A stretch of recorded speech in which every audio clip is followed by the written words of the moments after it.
자, 6번째 썰 한번 가보도록 하겠습니다. 댓글 컨텐츠고 영상 제목 중소기업 제조업 종사자입니다. 생산직은 눈으로 보는 거랑 실제 하는 거랑 노동 강도가 완전히 다릅니다. 라는 영상에 달린 댓글입니다. 중소기업 제조업이 많이 힘드시겠네요. 예. 요즘에 제조업도 일자리가 많이 안 나와요. 그나마 일자리가 제일 많이 나오는 게 제조업이거든요. 근데 제조업도 요즘에는 좋은 일자리가 잘 안 나와. 생산직은 꾸준하게 사람 뽑아요. 근데 요즘 보면 대기업 생산직이 많이 줄었어요. 아마 올해는 진짜 많이 줄 겁니다. 올해는. 요즘에 제조업 분위기가 많이 안 좋아요. 제가 볼 때 자동차 말고는 사실 크게 이 jet팟이 터지는 곳이 많이 없습니다. 이게. 예, 대기업도 많이 힘들고. 그래서 이제 그런 뭐 영업이 많이 안 나오는 곳 같은 경우에 사람 안 뽑겠죠. 예.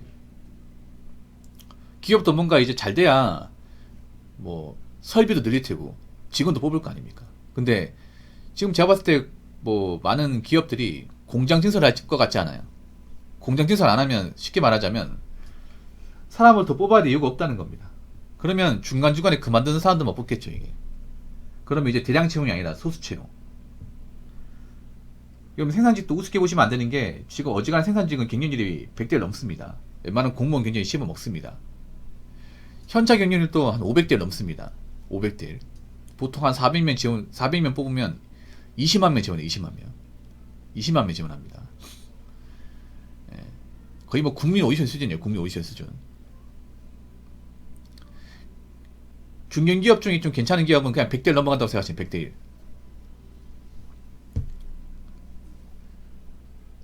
중소기업 생산직 같은 경우 사람들이 좀 기피하는 게 있어요. 왜냐하면 중소기업 생산직 같은 경우에는 아무래도 회사가 작고, 회사가 작은 만큼 이제 임금도 작고 보너스가 작으니까 뭐 저런 곳에 일해봐야 손해라 생각하는데, 근데 지금 갈 데가 없으면 중소기업도 가야 됩니다.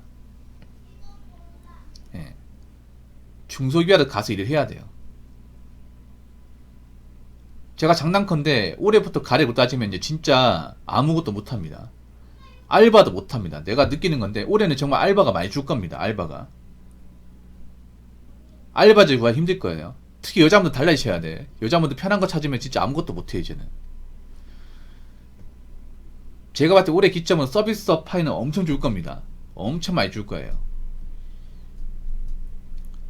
그럼 서비스업 쪽 일을 못하면 제조업 가야죠 뭐. 제조업. 근데 좋은 제조업 일자리는 잘 안 나와요. 그럼 중소기업에 가야죠. 중소기업이라도. 예. 보통 중소기업은 제조업이라 하면 보통은 2교대입니다. 2교대. 예. 뭐 중소기업도 이제 회사마다 다르겠지만 보통은 2조 2교대가 많아요. 왜냐? 보통 이제 교대 방식에 따라 산업 분야가 좀 다르거든요. 보통 반도체는 4조 3교대, 철강전도 4조 3교대, 2차전지는 3조 2교대, 식품 쪽은 이제 4조 3교대 있고 2조 2교대 있습니다. 보통 식품 쪽은 대부분 2조 2교. 그리고 자동차 쪽은 2조 2교대입니다. 주간 2교도 있긴 하지만 보통 중소기업 웬만하면 2조 2교대. 그래서 뭐 중소기업에서 2조 2교대다. 그러면 자동차 부품 아니면 식품이에요. 예.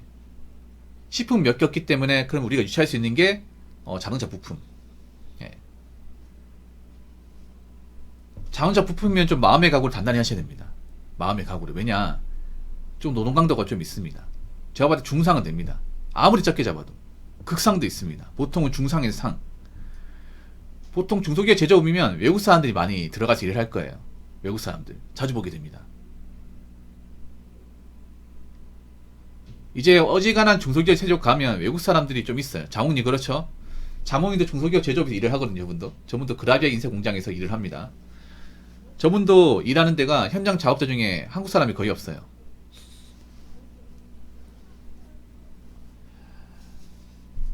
보통 중소기업 같은 경우에는 그 근로 형태가 그렇게 썩 좋지는 않습니다.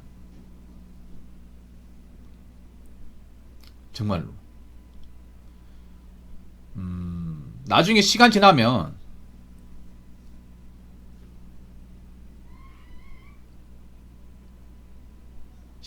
이제 이런 중소기업도 사람을 가져볼 거야 이게. 지금이야 사람들이 뭐 제조업하면 이조 이게 누가 하냐 라고 이야기하겠지만 앞으로는 그래도 사람을 좀 가져볼 거예요. 워낙에 이제 젊은 사람들 중에 이제 근로력이나 근성 자체 약한 분들이 많기 때문에 안 그러면 외국 사람 뽑았으면 그만이라서. 지금 일자리에 급한 분들 솔직히 많거든요. 예, 지금 오래 놓으신 분도 많고. 그래서 올해부터는 좀 뭐 좋은 일자리 나오기 전까지 난 기다리겠다 이런 마인드 가지면 안 될 것 같아. 차라리 일을 하면서 경력 쌓아가지고 뭐 보다 나은 곳으로 이제 이직하겠다 그런 마음 가져야 되지. 그냥 나는 중소기업 일하기 싫어. 그거 가면 뭐 고생하잖아. 외국 사람도 많고. 그냥 실내 그냥 알바를 하지. 그런 마음 가지면 진짜 공백기는 공백기가 길어지고 돈은 돈대로 안 되고 시간대로 이제 지나가게 됩니다. 아무튼 판단은 본인이 하시는 건데 생각 단단히 하시기 바랄게요. 자, 댓글 한번 읽어보도록 하겠습니다. 생산직 9시간 하는데도 힘들다던데 12시간 하시는 분은 진짜 생산직은 진짜 일은 단순하고 쉬운데 계속 서 있거나 혹은 앉은 상태로 반복적으로 하면 정말 시간도 안 가고 지겹도록 반복적으로 하다 보니 그 움직임에 사용된 몸 부분이 아픕니다. 이걸 해보면 왜 외국인들이 많이 있는지 알게 됩니다. 생산직 하시는 분들은 꼭 건강 챙기시길 바랍니다. 아, 그러고 보니까 리오디님이 12시간 근무하네. 근데 할만하지 않나 이게? 할만하지 않나요? 리오디님이 저 현차 2차 밴더 다니거든요. 2차 밴더. 예. 근데 보통 2조 2계단 싫어합니다. 1차 밴더가 보면 그 자동차 2차 밴더 보면 두 가지가 있어요. 2조 2교가 있고 주간 2교가 있습니다. 당연히 주간 2교가 좀 더 나아요. 근데 주간 2교 자리는 잘 없고 보통 2조 2교. 우리 리오디님은 2조 2교대. 2조 2교는 뭐냐? 조가 두 개 있어요. 조가 두 개는 첫 번째 조가 주간조, 두 번째 조가 야간조. 주간, 야간조 조가 두 개 있고 2교대는 뭐냐 하면 하루가 24시간이지 않습니까? 24시간 나누기 2 하면 돼요. 그건 12시간입니다. 12시간. 맨 처음에 힘들어요. 리리님도 처음에는 그만두고 싶었을 거야. 일을 하면서. 이거 누가 하냐고. 근데 사람이라는 게 일정 단계를 버티면 적응합니다. 적응해요. 리리는 맨 처음에는 와, 왜 사람들이 그만두지 알 것 같으면서 도중에 그만두고 싶을 거야. 근데 시간 지나니까 이것도 할만하네 되는 거예요. 물론 몸은 피곤해요. 피곤한데 익숙해지니까 그래도 견딜만하다. 그러니까 일이 편한 건 아니야. 편한 건 아닌데 그래도 못할 건 아닌 것 같아 이 생각 들어요. 못할 건 아닌데 지금은 후회하십니까? 리우딘이 이 공장에서 일하는 거? 후회 안 하시죠? 왜냐 저분 일하는 들이 이제 현대 2차거든요. 현대 2차 밴더 완성차가 아니더라도 현대 2차 밴더만 들어가도 연봉이 꽤 셉니다. 여러분 많이 세요. 어지간한 중견기업 연봉보다 훨씬 더 셉니다. 제가 알기로는 지금 2차 밴더 연봉이 한 생산직 정직 기준으로 연봉이 6천만원 초중반 정도 됩니다. 세전 기준으로 적은 돈이 아니죠. 예. 주간 2교대 공장은 7천만원 넘습니다. 현차가 지금 8천에서 9천이죠. 예. 현차가 그래도 좋은 게 1차 밴더급 정도는 되더라도 현차 복지 한 8, 90% 따라갑니다.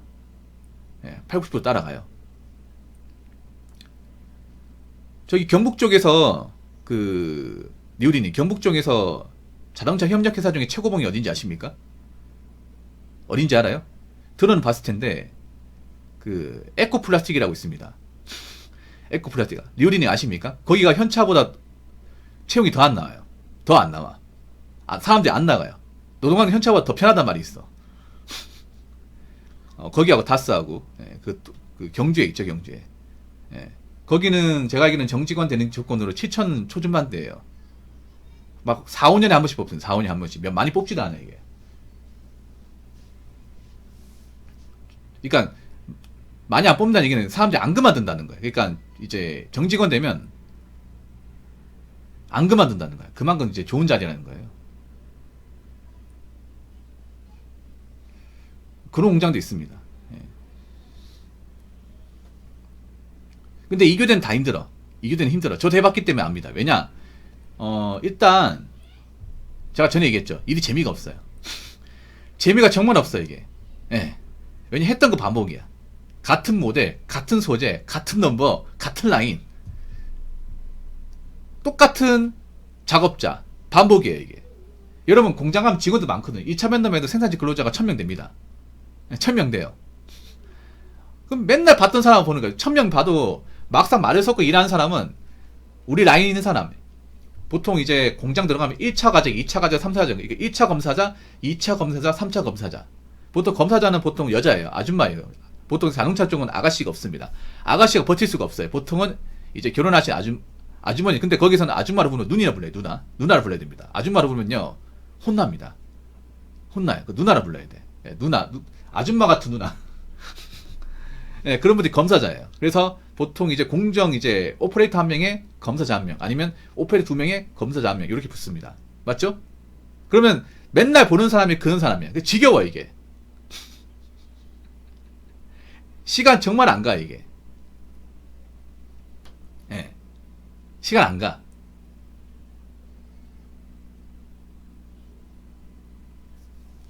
그리고 일한 시간 대비 쉬는 시간이 적어요. 쉬는 시간이 많이 적어. 이건 공장마다 또 라인마다 다른데 튀는 게 뭐냐 하면 다리가 아파요. 서서 일하다 보면 다리가 아파. 발바닥이 아픕니다. 저 같은 경우에는 저 평발이거든요. 거의 평발에 가까워가지고 그 족저근막이 맛있죠. 족저근막. 이게 생산직 일하시는 분들 저기에요. 저. 예. 족저근막이 뭐냐 하면 여러분 발바닥 보시면 발바닥 살 아예 안에 족저근막이 있습니다. 우리 발 안에도 깔창 같은 게 있거든요. 우리가 어디 이제 점프하거나 발을 걸을 때 충격 완화를 시켜주는 게 족저근막이 있기 때문에 안 아픈 거거든요. 근데 거기에 이제 자꾸 압을 가하고 하중이 많이 실리면 거기 염증이 생겨요. 그래서 어떻게 되냐 하면 족저근막 걸리게 되면 그냥 발에 누가 라이터로 부딪히는 것 같아요. 따끈따끈거려 이게. 아니면 전기통 하는 것처럼. 자, 이것 때문에 고생했었거든요. 그래서 지금 아마 라인에서 일하시는 분들 중에 한 3분의 1 정도는 족저근막염을 달고 삽니다. 달고 살아요. 예. 네. 달고 삽니다. 어쩔 수가 없습니다, 이게. 네. 아무튼 그래도 저런 일을 하는 사람은 해요. 할 사람은 합니다. 뭐 제가 봤을 때는 올해부터는 뭐 이교대니까 일을 못하겠다, 아니면 뭐 중소기업에 가기 싫다, 이런 말 쉽게 못할 겁니다. 쉽게 못할 거예요. 올해부터는 확실히 일자리를 따지면 좀 삶이 많이 고달플 겁니다. 뭐라도 하는 게 좋을 거예요. 무슨 말인지 아시겠죠? 자, 이상으로 2025년 1월 1일 새해 첫 번째 썰이자 다섯 번째 썰, 이 아니죠, 여섯 번째 썰 마치도록 하겠습니다.